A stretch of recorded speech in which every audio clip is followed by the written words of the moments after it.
Bismillahirrahmanirrahim. Assalamualaikum warahmatullahi wabarakatuh. Halo Tribuners, berjumpa lagi dengan Reza yang akan mengajak teman-teman sekalian untuk mengunjungi Masjid Al-Wusta. Oleh karena itu, ikuti terus perjalanan kita hari ini.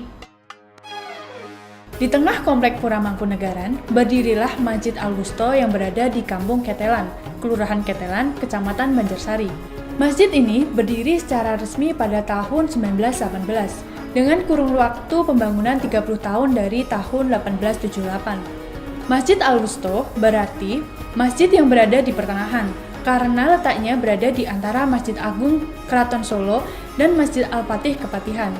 Sebelum masjid ini berdiri, Kadipaten Mangkunegaran telah memiliki masjid yang berada di Pasar Legi. Kemudian dipindahkan ke Komplek Mangkunegaran karena letaknya cukup jauh dari istana, yang menyulitkan para bangsawan Mangkunegaran untuk beribadah. Uniknya, Masjid Al-Wusta didesain oleh seorang arsitek Belanda, Thomas Carson, sehingga nampak interior khas Eropa yang dapat dilihat di sekitar bangunan. Assalamualaikum warahmatullahi wabarakatuh. Halo Tribuners, kali ini saya sedang berada di Masjid Al-Wusta, masjid yang berlokasi di Pura Mangkunegaran. Masjid ini sudah ada sejak zaman Belanda. Dan konon katanya masjid ini dirancang oleh arsitek berasal dari Belanda. Seperti apa sih ciri khasnya? Penasaran? Yuk ikuti perjalanan saya hari ini.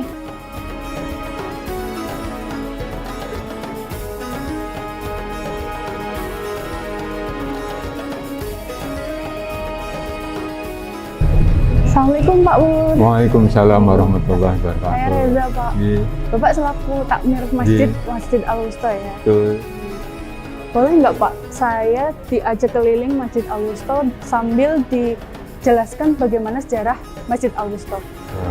Bisa. Monggo. Nanti kita terangkan sedikit demi sedikit. Mungkin masjid ini adalah salah satu masjid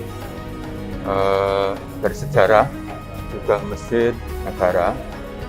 Masjid ini adalah salah satu peninggalan dari Mangkunegara pertama, ya, yang awalnya masjid ini letaknya tidak di tempat ini. Jadi pindah ya Pak ya? Ini tempat kedua ya Pak ya? Tempat kedua. Ya, awalnya masjid ini adalah bertempat di Kampung Kauman Pasar Legi. Itu yang diprakarsai oleh Mangkunegara pertama sekitar tahun 1700 sekian. Ya. Baru ketika Mangkunegara keempat memerintah di Pura Mangkunegaran, oleh beliaunya masjid yang letaknya di Kampung Kauman dipindah ke tempat ini atau yang sekarang sampai sekarang ini. Nah, tujuannya adalah satu, oleh Mangkunegara IV ini adalah untuk mengontrol para abdi dalam yang melaksanakan ibadah, terutama pada hari Jumat. Ya, abdi dalam yang ada di Mangkunegaran ini kan banyak sekali ketika itu, karena belum masih kerajaan, masih kadipaten, sehingga bisa untuk mengontrol para punggawa keraton ataupun para abdi dalam yang melaksanakan ibadah di Pura Mangkunegaran ini, di Masjid Mangkunegaran ini. Yeah. Jadi awalnya ini belum diberi nama Masjid Al-Wusta karena ini masih miliknya Mangkunegaran. Pak, katanya ini sudah ada sejak zaman Belanda. Yeah. Benar nggak sih Pak? Betul. Belanda, masjid ini kan sebelum kemerdekaan ini sudah ada masjid ini. Karena tadi sudah saya bilang kan, jadi masjid ini dipindah dari Mangkunegaran, dari Kampung Kauman ini sekitar tahun 1878. Selain itu Pak, arsiteknya katanya dari Belanda Pak. Ya, kalau arsitek yang merenovasi itu ketika Mangkunegara VII itu naik tahta, akhirnya karena banyaknya umat Islam yang banyak sehingga perlu pelebaran, perlu keindahan, karena Mangkunegara VII ini adalah ahli, di samping ahli strategi pemiliteran juga ahli bidang kebudayaan, sehingga akhirnya masjid ini direnovasi dengan mengambil seorang insinyur yang dari negara Belanda yang namanya Thomas Herman Larsen. Ini sekitar tahun 1920-an ya.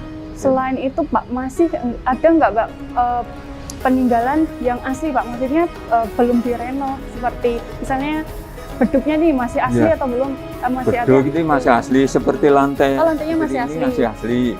Seperti yang di dalam itu masih asli. Jadi masih asli. Terus bentuk tiang dan sebagainya ini masih asli. Seperti ini. Nah, ini masih asli. Bisa diceritakan nggak Pak? Ya. Ini ada 3 pintu dan 2 jendela ya Pak ya? Ya. Ini kan 5. Dan di atasnya tuh ada tulisan kaligrafi nih Pak. Ya, kaligrafi kalau yang ini ada menunjukkan hasil karya dari Mangkunegara. Ini karena ini juga membutuhkan istilahnya ahli bahasa. Ya, saya sendiri karena saya bukan orang pondok, sehingga Ya. tidak mengerti makna dan lain sebagainya. Cuma kalau baca bisa, cuma kalau yang di depan itu ada tulisan Arab atau yang namanya kaca itu ada nama-nama nabi, Oh, itu juga ada. berarti uniknya ini selain tulisan kaligrafi juga terdapat nama Nabi di bagian kacanya ya Pak ya? Kacanya nah, itu. Pak, boleh nggak kita lihat beduknya Pak? Beduk, monggo.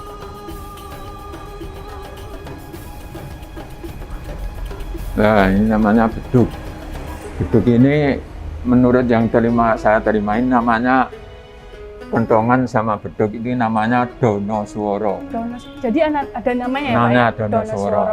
Kalau kentongannya Pak? Kentongannya sama, jadi Satu perangkat, perangkat karena ya, Pak. kentongan sama.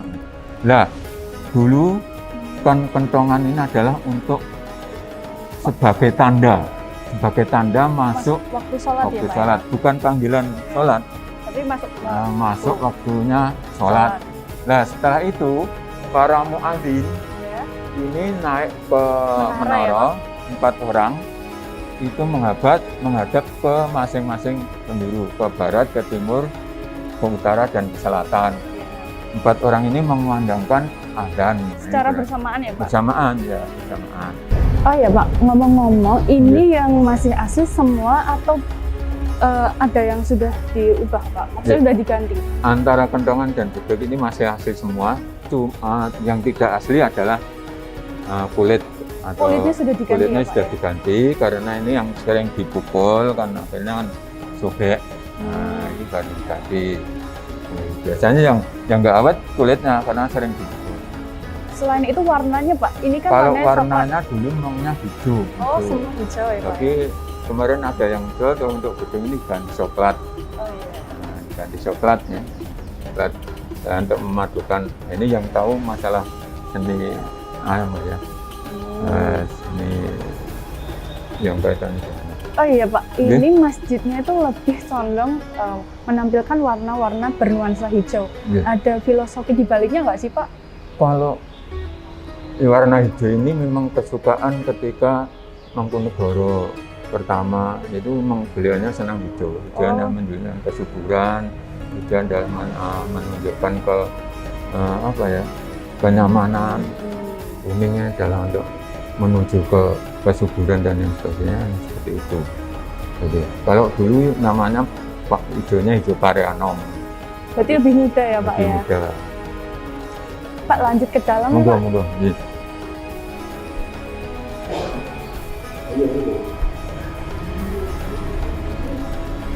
Iya. Nah, ini kan masih asli. Dari lantai sama Ya, sama tiangnya yang masih tiang asli ya Pak? masih asli sama itu. Kalau kaligrafi di tiangnya ini Pak? Kaligrafi ini juga ada yang memuat hadis, ada yang memuat Quran. Nah, ini memang mohon maaf aja karena ini seperti ini adalah inna sholata kanat alal mu'minina kitabam mawquta. Nah, ini adalah Jadi bisa berisi hadis dan Quran ada. Quran ya Pak ya? Ini ada Quran. Tapi ini tiangnya nggak semua ya Pak? Saya lihat cuma ada 4 yang berisi tiang 4 kaligrafi. ini ya, yang 4 yang ada kaligrafi. Kalau ini adalah aslinya dulu. Makanya kan seperti ini kan masih asli. Oh, ini semua masih asli ya Pak ya? Kemarin kan ada usulan supaya ganti marmer dan lain sebagainya. Tapi karena ini sejak masuk menjadi cagar budaya, ini oleh beliau Pak Presiden tidak boleh. Tetap seperti ini aja. Bahkan nanti kalau ada kerusakan ya akhirnya tidak sama. Penjagaan itu ada yang belang-belang itu sebetulnya mau di marmer semuanya. Tapi kalau dari cagar budaya sama Pak Wali Kota ketika itu Pak Joko sebagai Wali Kota tidak diizinkan ya tidak Pak. diizinkan. Selain itu Pak, mimbarnya Mimbar ini juga masih masih asli, asli. Pak? Iya. Masih asli. Ya ini masih asli. Jadi, ini adalah apa? Kalau ini juga ada filosofinya katanya Ibu Ambah dulu. Jadi ketika orang mau naik itu adalah dari iman, Iya. Islam Ihsan menuju ya, Pak? ihsan. Kalau imannya adalah akidah, kalau Islam itu ada ubudiyah, ibadah. Kalau ihsannya Ihsan. adalah untuk akhlak, pembentukan karakter manusia. Jadi kalau sudah menjadi orang yang ihsan, ini adalah orang yang betul-betul sudah dekat dengan Allah ini. Ya. Pak, kalau tempat wudhu nih Pak, Tempat sambil wudhu, jalan ya Pak ya? Iya. Kalau tempat wudhu sudah mengalami perubahan ya Pak ya? sudah mengalami perubahan. Ya, aslinya tidak seperti yang ada sekarang ini. Ya, aslinya dulu berbentuk bulat. Oh bulat. Ya, bulat. Gitu. Sekarang bentuknya apa Pak? Bentuknya kotak seperti ini dan dia diberi keran, ada keran-kerannya. Lebih Lebih dikembangkan ya Pak ya? dikembangkan, disesuaikan dengan kemajuan teknologi yang sekarang. Ya. Jadi ini. Nah, doorknobnya ini adalah biasa tetap. Doorknobnya ini masih seperti biasa ini doorknob. Sana saja ada. Oke. Mungkin. Ya ini kan kalian masih yang sekarang sudah disesuaikan dengan. Iya. Cuma Jadi kalau ini bentuknya kotak. kotak. Kotak. Ya. Dan ini dia untuk wudhu kakung yang putri wudhu di sana. Mungkin bisa nanti tempat wudhu putri di sebelah selatan. Ya. Pak, pas jalan ke sini tadi saya tertarik dengan ini Pak. Yes. Bisa dijelaskan nggak sih Pak ini apa? Ini adalah tempat untuk muadzin. Oh, Muadzin sama pengeras suara di sini. Jadi tempat khusus ya Pak ya? Tempat khusus sama dua itu, dua ini. Ya. Nah, setelah ada sound system kan muadzinnya tidak Ke ke atas, atas, lagi ya Pak ya? tetapi di sini pakai mic cuma satu orang, tidak 4 orang. Sampai sekarang Pak? Sampai sekarang. Jadi ini masih asli Ya Pak? masih asli. Masih asli. Yang sebelah selatan itu sama aja. Masih asli. Ini yang tempat bergerak, yang bangunan yang sebelah itu yang namanya disebut Pawastren itu adalah tambahan. Nah, tambahan yang sekitar tahun 70-an itu yang ini udah. Ya, ya. Nah, perlu diketahui juga bahwa masjid ini dulu namanya bukan Masjid Al-Wusta. Apa Pak? Masjidnya namanya Masjid Mangkunegaran ini. Mangkunegaran. Masjid Mengalami Mangkunegaran. perubahan nama itu sejak Perubahan apa Pak? nama itu tahun 1940 setelah merdeka. Ini oleh beliau Yogisworo, atau dalam artian Yogisworo ini adalah petugas agama yang ditunjuk oleh Mangkunegara, itu diberi nama Al-Wusta. Oleh Mbah Haji Imam Rusidi. Dan dikenal sampai sekarang Sampai ya Pak? sekarang. Al-Wusta adalah tadi sudah saya singgung, Al-Wusta adalah maknanya tengah-tengah. Ya, letaknya di tengah kota, besarnya tidak melebihi Masjid Agung, tidak kecil lebih. dari Masjid Kepatihan. Kepatihan. Dari situ ini. Baik Pak, terima Iya. kasih banget Pak Iya. Purwanto, Iya. udah diajak keliling-keliling, Iya, bermanfaat alhamdulillah. sekali ilmunya Iya. dan sejarahnya. Semoga di kesempatan lain bisa bertemu lagi ya Pak ya. Amin, insyaallah. Terima kasih ya Pak. Iya. Sisa kejayaan masa Mangkunegaran juga masih dapat disaksikan hingga kini. Dari mimbar khotib, tulisan Arab di setiap sisi jendela, hingga tiang soko guru yang masih berdiri hingga kini.